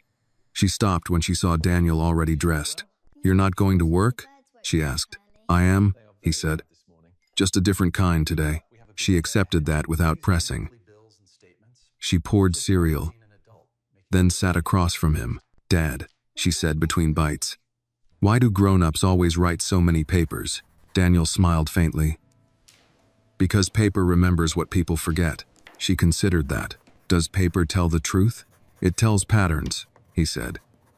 "Truth usually lives inside those." She nodded, satisfied. At school, Annie handed Mrs. Collins a permission slip without hesitation. Her handwriting was careful, steady. When the teacher smiled and thanked her, Annie smiled back without scanning the room. Mrs. Collins noticed again. After drop-off, Daniel drove to a smaller office across town. No signage that suggested authority. No sense of spectacle. Just a place where facts were assembled and left to speak for themselves. The meeting was brief. They asked him to confirm dates. He did. They asked about travel schedules. He provided documentation. They asked about trusts, structures, access points. He answered calmly, directly, without embellishment. At no point did he mention Margaret's name unless asked. At no point did he speculate. When the meeting ended, the man across the table nodded once. "This will take time," he said. "I understand," Daniel replied. "Some people get uncomfortable with that," the man added. Daniel stood. "I'm comfortable with clarity." Back at the house, Margaret arrived while Daniel was still out. Annie was in the living room with a puzzle spread across the coffee table. She looked up when the door opened. Margaret froze when she saw her. "Where's your father?" she asked. "He's working," Annie replied calmly. Margaret hesitated, then sat across from her. "You seem different," she said. Annie didn't look up. "Different isn't always bad." Margaret blinked. "Who told you that?" Annie placed a puzzle piece carefully. "I noticed." Margaret pressed her lips together. "I want you to know, I never meant to upset you." Annie finally looked up. "I wasn't upset," she said. "I was confused." Margaret's voice softened. "About what?" "About why people whisper when they think kids aren't listening," Annie replied. Margaret looked away. Daniel returned shortly after. "Margaret," he said evenly, stopping in the doorway. "This isn't a good time." She stood. "We need to talk." "We will," he said, with structure. Her eyes narrowed. "You keep saying that." "Yes," Daniel replied, "because it keeps everyone honest." Margaret grabbed her bag. "You're turning her into a witness." Daniel shook his head. "No. I'm letting her be a child without carrying secrets." Margaret paused, then left without another word. That evening, Daniel received a second email. Additional documentation requested. No surprise. He printed the list and reviewed it carefully. Everything requested already existed. Nothing had to be created. That mattered. Upstairs, Annie was brushing her teeth when she called out, "Dad?" "Yes? Am I in trouble?" He stepped into the doorway.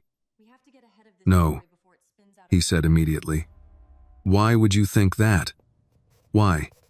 Why would you think that?" "Because people keep asking things," she said. "And when people ask things, someone usually did something wrong." Daniel knelt beside her. Sometimes people ask questions because they're making sure things don't go wrong again, he said. She thought about that. So questions can be protective? Yes, he said. Very much so. She smiled and rinsed her toothbrush. That night, Daniel sat alone in the living room longer than usual. He didn't turn on the television. He didn't open his laptop. He simply sat and listened to the quiet. Not the fragile quiet of uncertainty, but the steady quiet of alignment. His phone buzzed once. A message from his attorney. They're requesting expanded review.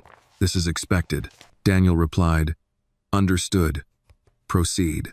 Upstairs, Annie slept without stirring. The next day brought a shift Margaret could not ignore. Her calls were returned slower. Her emails received shorter replies. Invitations paused. Meetings rescheduled indefinitely. The world she was accustomed to responding quickly had begun to slow around her. At lunch, she sat across from someone who had once laughed easily with her. "They're reviewing everything," the woman said carefully.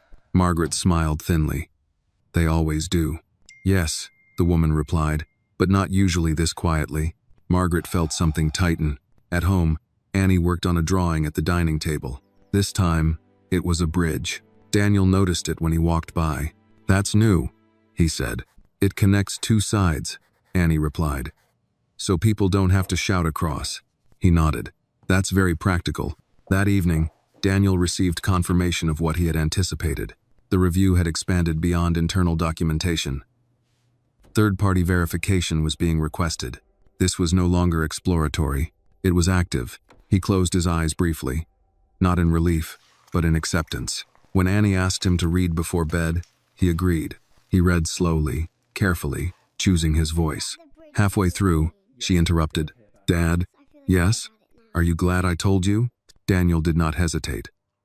"Yes," he said, "because silence only protects the person who benefits from it." She nodded and rested her head against the pillow. After she fell asleep, Daniel stood by the window and looked out at the quiet street. The process was no longer his alone. It had weight now, direction, and though it would take time, he knew something with certainty. This was no longer a question of belief. It was a matter of record. The first subpoena did not arrive with urgency.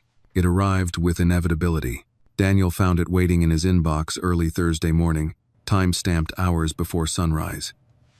He read it once, then again, noting what it did not say as carefully as what it did. No accusations, no language of wrongdoing, just a formal request, narrow in scope, unmistakably real. He forwarded it to his attorney without comment. The reply came quickly. "This confirms direction. We respond fully." Daniel closed the message and sat still for a moment, not because he was overwhelmed, but because he understood the weight of transition. This was no longer preparation. This was engagement. Downstairs, Annie was already awake, sitting at the table with a notebook open in front of her. She was drawing lines carefully, erasing and redrawing until they aligned. "Good morning," Daniel said. "Morning," she replied. "I'm making a map." A map of what?" "Of how to get home from school if things are different," she said simply. Daniel stopped moving. "What made you think about that?" he asked gently. She shrugged. "Just in case." He walked over and sat beside her. "Annie," he said quietly, "nothing about how you get home is changing." She looked up. "You're sure?" "Yes," he said firmly. "And if anything ever does, you won't have to figure it out alone." She nodded, then closed the notebook. "Okay." "Yes." At school, Annie handed Mrs. Collins a drawing instead of a worksheet that morning. It showed a house with wide windows and a path leading clearly to the front door. "This is my house," Annie said. Mrs. Collins studied it. "It looks very open." Annie smiled. "That's on purpose." After drop-off, Daniel drove directly to his attorney's office. They reviewed the subpoena together. "It's limited," the attorney said. "But strategic," Daniel nodded. "They're verifying consistency." Yes," the attorney agreed. "And that means they're no longer testing the surface." Daniel leaned back. "What's the next move?" "We comply fully," the attorney said. "And we don't rush." At home, Margaret was unraveling. Her messages went unanswered. Her calls returned late, if at all. Familiar allies spoke carefully now, choosing words with distance. Meetings were postponed indefinitely. At noon, she called Daniel again. This time, he answered. "You've gone too far," she said immediately. Daniel's voice remained even. "No, I've gone far enough. You're letting strangers examine our lives," she snapped. "You invited examination when you assumed privacy would protect intention," he replied. There was silence. "You think this will make you look clean," she said finally. Daniel paused. "This isn't about appearance," he said. "It's about record." Margaret's breath hitched. "You don't understand what you're triggering." "Is great," Daniel replied quietly. "I understand exactly."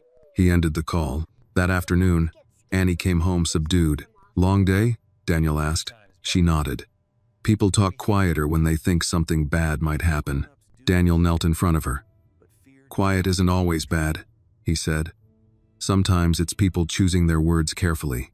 She considered that. "I like careful." "So do I," he said. That evening, a second notice arrived, then a third, each one measured, each one precise. Daniel placed them in order inside the folder, aligning the edges. He was not collecting ammunition. He was assembling context.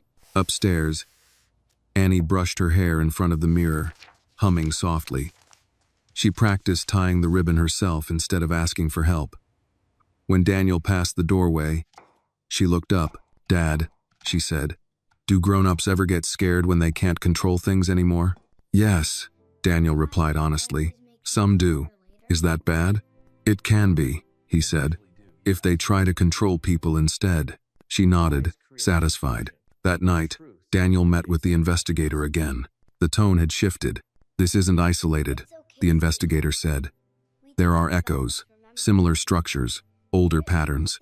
Daniel listened carefully. "They're not asking yet," the investigator continued. "But they're noticing." Daniel nodded once. "Then let them." At home, Margaret packed boxes she didn't remember unpacking. She paused often, holding objects without meaning. Her reflection in the hallway mirror looked unfamiliar to her now. Not because she had changed, but because the environment had. Control once assumed had become conditional. She sent one last message to someone she trusted. "This is getting serious." The reply came hours later. "Yes, it is." No reassurance followed. Back at the house, Daniel tucked Annie in and stayed until her breathing evened out. She stirred slightly, then whispered, "Dad?" "Yes?" "If people lie long enough," she asked sleepily, "do they start believing it?" Daniel answered carefully. "Sometimes," he said. "That's why truth needs witnesses." She smiled faintly and fell asleep. Downstairs, Daniel stood alone in the kitchen. The refrigerator hummed. The clock ticked, ordinary sounds. He realized then that the most significant change had already occurred. He was no longer reacting. He was responding. The system, once engaged, did not require his vigilance. It required his steadiness. And steadiness, he had learned, was something Annie already understood. He turned off the lights and went upstairs. Behind the scenes, the review widened. Not loudly, not dramatically, but with weight. And once weight shifts, balance never returns to what it was. The confirmation came on a Friday afternoon, delivered without ceremony. Daniel was reviewing a contract in his study when his phone vibrated once on the desk. He did not reach for it immediately. He finished reading the sentence he was on, closed the document, then picked up the phone. The message was brief. "Expanded review approved. Scope widened. Expect additional requests." Daniel read it twice, then set the phone face down. This was the moment when quiet attention turned into institutional focus. Not accusation, not conclusion, momentum. He stood and walked to the window. Outside, the neighborhood moved at its usual pace. A delivery truck stopped and started again. A woman walked her dog. A child rode a bike too fast down the sidewalk. Ordinary life continued. That mattered. Upstairs, Annie was in her room, lining up her books by height. She paused, adjusted one, then another, until the row felt right. She liked when things made sense visually. It helped her feel settled. Daniel knocked lightly on her door. "Come in," she said. He leaned against the doorframe. "How was your day?" She shrugged. "Okay. We learned about maps. Did you like it?" "Yes," she said. "Maps tell you where you are. Not where you're supposed to be. He smiled. That's a good distinction. She glanced at him. Something happened today. Yes, he said simply. Is it bad? She asked. No, he replied. It's heavier. She considered that. Heavy things need stronger shelves. Yes, he said. They do. Downstairs. The housekeeper finished up for the day and left quietly. The house settled into its late afternoon hush. Daniel began preparing dinner. He moved deliberately, methodically. Not because he was distracted, but because routine anchored him. Annie sat at the counter, working on a worksheet. Dad, she said, why don't people just say what they mean? Daniel paused, knife resting on the cutting board. Sometimes, he said, because what they mean doesn't sound as good when it's said out loud. She nodded. Then maybe it's not good. He glanced at her and smiled. That's often true. That evening, Margaret did not call. Instead, an email arrived from her attorney, measured, polite. Requesting a meeting to discuss next steps, Daniel forwarded it to his own attorney without comment. The reply came quickly. We anticipated this. No response yet. Daniel closed the laptop. Upstairs, Annie was already in pajamas, sitting on her bed with a book open but unread. Can you stay for a minute? She asked when he entered. Yes, he said, sitting beside her. She didn't look at him right away. People are different when they think someone's watching, she said. Daniel nodded. Yes. Are they watching us? She asked. He considered the question carefully. They're watching patterns, he said. Not people. She relaxed slightly. Okay, he read to her until her breathing slowed. When she drifted off, he stayed a moment longer, listening. Downstairs, Daniel returned to his study. He opened the folder again. The contents had changed. Not in volume alone, but in tone. Requests now referenced previous submissions. Timelines overlapped. Questions built on answers already given. This was how seriousness revealed itself. His phone buzzed again. Another message from the investigator. They're seeing structure, the message read. This is no longer a surface review. Daniel replied with one word, acknowledged. At the same time, Margaret sat alone in an apartment she had chosen hastily. The silence there was different, not anchored, not earned. Her phone lay on the table in front of her. She stared at it, then picked it up and set it down again. Control had once meant anticipation. Now it meant reaction. She replayed conversations in her head, searching for points where she might have adjusted, slowed, concealed better. The exercise no longer brought comfort, only fatigue. She sent a message to someone she thought would reassure her. The reply came hours later, cautious and non-committal. That frightened her more than anger would have. Back at the house, Daniel stepped outside onto the back porch. The air was cool. Still, he allowed himself a moment not of triumph, not of relief, but of acknowledgement. This was not about winning. It was about removing the need to defend reality. Inside, the clock ticked steadily. The next morning, Annie woke early and padded downstairs. She found Daniel already at the table, reviewing documents with a cup of coffee beside him. You're up early again, she said. So are you. She climbed into her chair. Do big things always take this long? Yes, Daniel said. If they're done right. She thought about that. Then I'm glad you're not rushing. He smiled. So am I. At school, Annie's counselor asked to speak with Daniel briefly during pickup. She's doing well, the counselor said. Better than well, actually. More centered. Daniel nodded. Thank you for telling me. The counselor hesitated. If there's anything you need documented, let us know. I will, Daniel said. That afternoon, the next request arrived. Broader, deeper. Daniel read it without surprise. This was the natural progression. He placed it into the folder and labeled the tab carefully. Expanded scope. Upstairs, Annie worked on another drawing. This one showed a scale, balanced, even. She brought it downstairs and handed it to Daniel. What is it? He asked. It's fairness, she said. Not the kind that's loud. The kind that stays. Daniel looked at it for a long moment. Yes, he said quietly. That's exactly it. That evening, Daniel sent one final message for the day. Proceed. The reply came back moments later. We are. The house grew quiet as night settled in. Not the quiet of waiting, the quiet of something already in motion, no longer needing permission to continue. The notice arrived on a Monday, stamped and sealed, heavier than the others. Daniel did not open it immediately. He placed it on the entry table and went to make coffee, moving with the same deliberate calm that had carried him through the past weeks. Annie came downstairs moments later, still half asleep, her hair slightly tangled. "Something important?" she asked, noticing the envelope. "Yes," Daniel said, "but not urgent." She nodded, trusting the distinction. They ate breakfast together, toast, eggs, the quiet comfort of routine. Annie talked about a science project due at the end of the week. Daniel listened, asked questions, made notes in his head about supplies they would need. Only after she left for school did he open the envelope. The language was careful, formal, final in tone, though not in conclusion. A hearing date, a defined scope, a list of parties to be present. This was no longer review. This was reckoning. Daniel folded the letter once and placed it into the folder, now thick enough to require a second clasp. He sat back in his chair and exhaled slowly, not in relief, in readiness. At school, Annie felt the weight of the day without understanding its cause. She followed instructions, completed her work, but her attention drifted more than usual. During art class, she painted a horizon line and stopped there, leaving the rest of the page blank. Mrs. Collins knelt beside her. "Do you want to add more?" Annie shook her head. "I like knowing where the line is." "That makes sense," Mrs. Collins said. After school, Daniel picked her up as usual. "You're quiet," he said gently. "So are you," Annie replied. He smiled faintly. "Fair." At home, Daniel received a call from his attorney.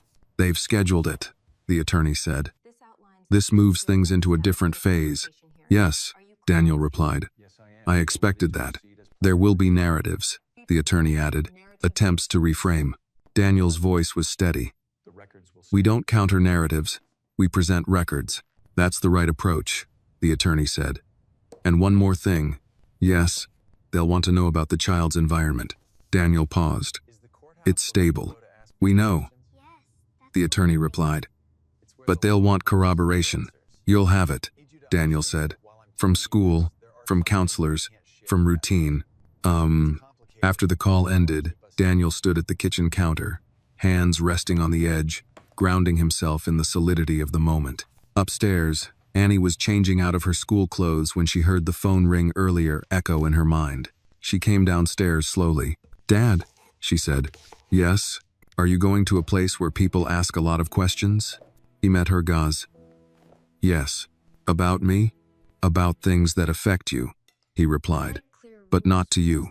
Not directly." She nodded, processing. "Okay." She went to the living room and sat on the floor with her books. That evening, Margaret sent a message. Not accusatory, not defensive, measured. "We should talk before this goes any further." Daniel read it once and did not reply. Instead, he forwarded it to his attorney with a brief note. "Not appropriate at this stage." The reply came quickly. "Agreed." Margaret felt the shift immediately.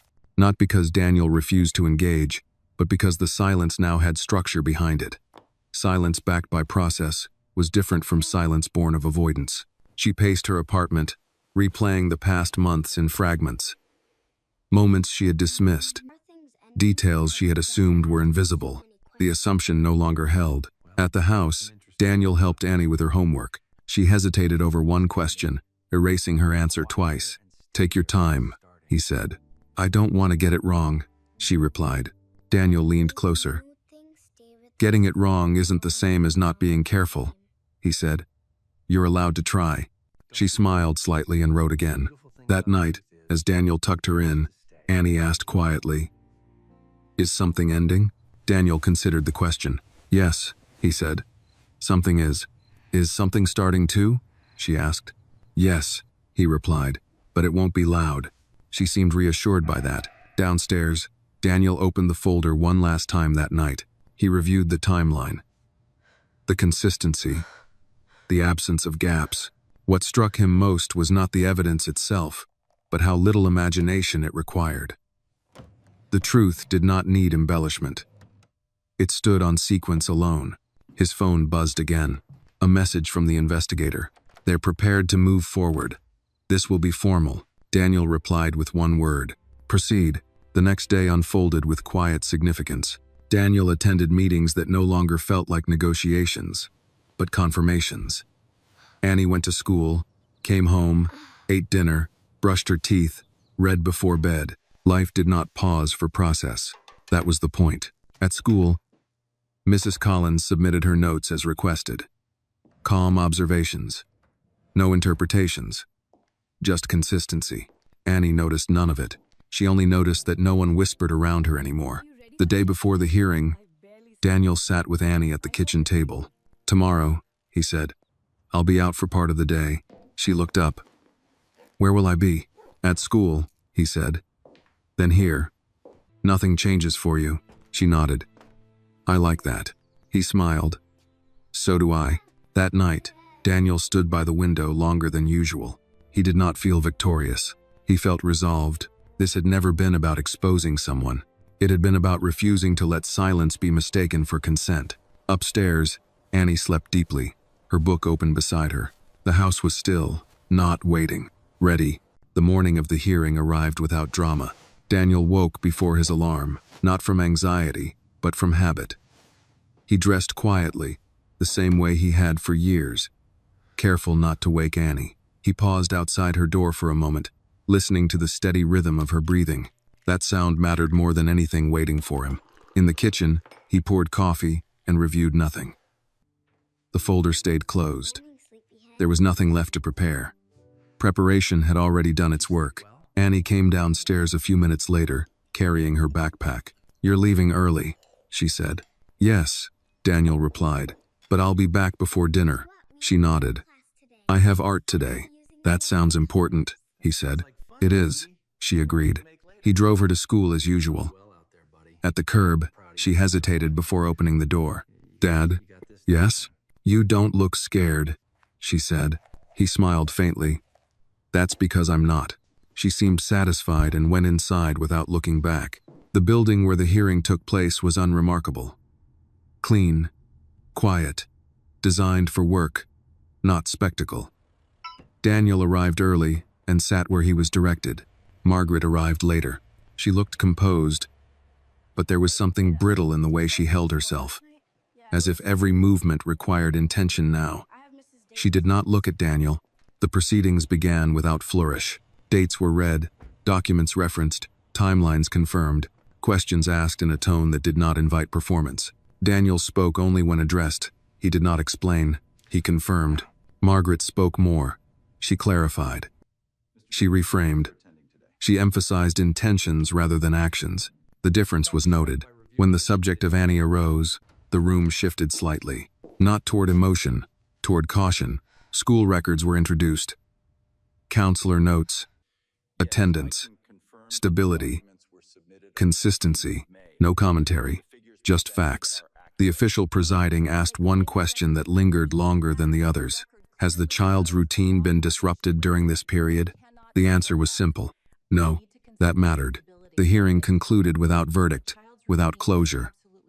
But direction was clear. Additional measures were authorized, oversight extended, boundaries formalized, not punishment. Structure. When it ended, Daniel stood, collected his things, and left without looking back. Margaret remained seated for a moment longer than necessary. Outside, the air felt unchanged. Daniel drove home without turning on the radio.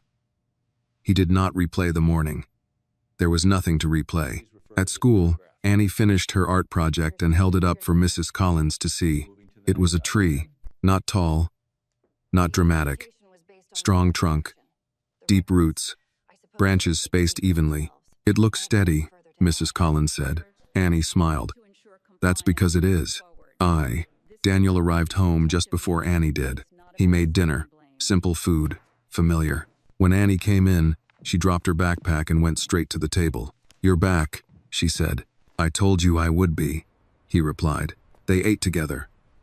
Annie talked about art class, about a classmate who shared crayons without being asked, about a book she wanted to read next. Daniel listened. After dinner, they sat on the couch. Did it go okay? Annie asked finally. Yes, Daniel said. It went the way things go when people stop hiding. She nodded. So, what happens now? Daniel considered the question carefully. Now, he said, things move slowly, but clearly. You keep going to school. We keep our routines. Adults handle adult responsibilities. And me? She asked. You keep being a kid, he said. That's your only job. She smiled, relieved. That night, after Annie fell asleep, Daniel sat alone in the living room. The house felt different now, not lighter, grounded. His phone buzzed once, a message from his attorney. The record is established. From here, it's maintenance. Daniel replied. Understood. Thank you. He turned the phone face down. Upstairs, Annie slept deeply, her art project resting on the desk beside her. Days passed. Margaret's presence receded into formality. Communication moved through channels. Tone replaced tension. Control gave way to compliance. The world adjusted. At school, Annie laughed more. She raised her hand without checking the room. She spoke when she had something to say and stayed quiet when she didn't. At home, Daniel began to breathe differently. Not because the pressure was gone, but because it was no longer unpredictable. One evening, Annie asked a question without looking up from her book. Dad? Yes? When someone loses control, do they lose everything? Daniel thought for a moment. No, he said. They lose the illusion that control was permanent. To them. She considered that. Illusions aren't very useful. No, he agreed. They're expensive, though. Weeks later, a final notice arrived. It was brief, conclusive, administrative, oversight established, findings documented, matter proceeding under standard protocol. Daniel read it once and filed it away. He did not feel victorious. He felt finished. That evening, Annie asked if they could plant something in the yard. A tree, she suggested. Why a tree? Daniel asked. Because it takes time, she said. And because roots matter, even when you can't see them. They planted it together on a quiet Saturday afternoon. No ceremony, just dirt under their hands and water poured slowly at the base. As they stood back, Annie looked up at him. Is this what justice looks like? She asked. Daniel smiled gently. Sometimes, he said. It looks like stability. She nodded, satisfied. That night, as Daniel turned off the lights, he paused once more outside Annie's door. The whisper that had begun everything no longer echoed. It had been answered, not loudly, not cruelly, but completely. The house settled into quiet, not the quiet of fear, the quiet of something resolved. This story reminds us that real power is not loud, rushed, or cruel. It shows that silence is not weakness when it is paired with clarity, preparation, and moral courage.